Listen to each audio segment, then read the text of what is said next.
high offices in the country. Exactly. So do we expect different from them? Because this may sound nice. It may sound very ideal. But realistically, do we, because that is, I guess, in some way part of the DNA of politics. I think for me, I agree with Daktari.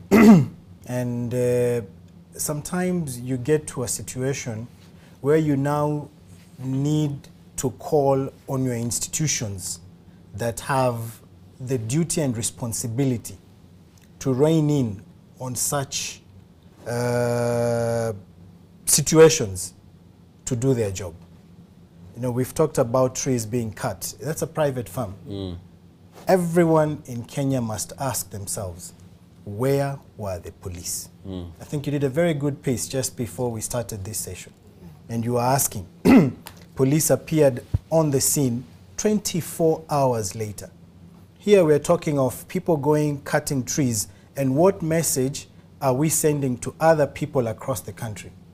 But the message we also need to be worried about is what is the message from the police, that you can actually do this and we will let you do it? Yeah, 24 hours later, not a single individual, although very clear pictures were seen. We have number plates, you have you know, all sorts of evidence on who was behind, or at least those who were involved. And up to this point in time, no action has been taken. We were in Kibera today in the morning, and you could tell from, you know, communities were angry, like, why are only religious leaders talking?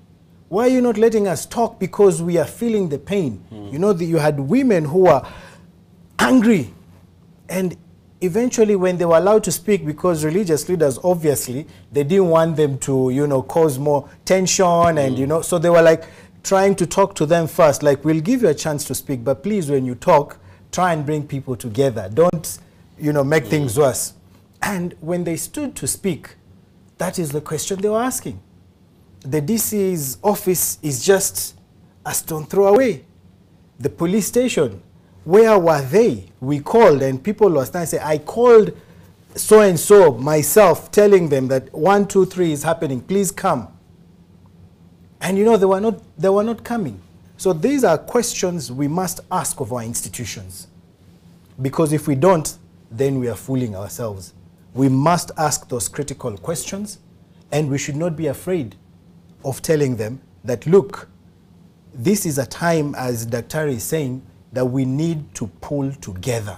This is not the time when you let people, you know, take the law into their own hands. We can't afford to do that. Spectra, tomorrow people are asking for lists of properties and even children of politicians.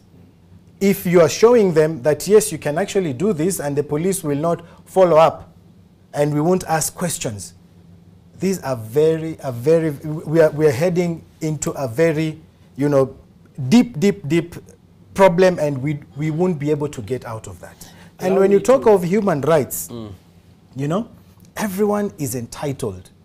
Article 29 of the Constitution is very clear on the right to security, and that each and every individual is entitled to security.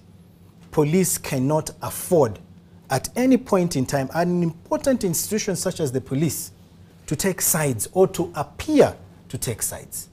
And I think this is the time we need to call out on the IG. We need to call out on the entire police fraternity, including the CS, because, you know, the buck stops at him. Yeah.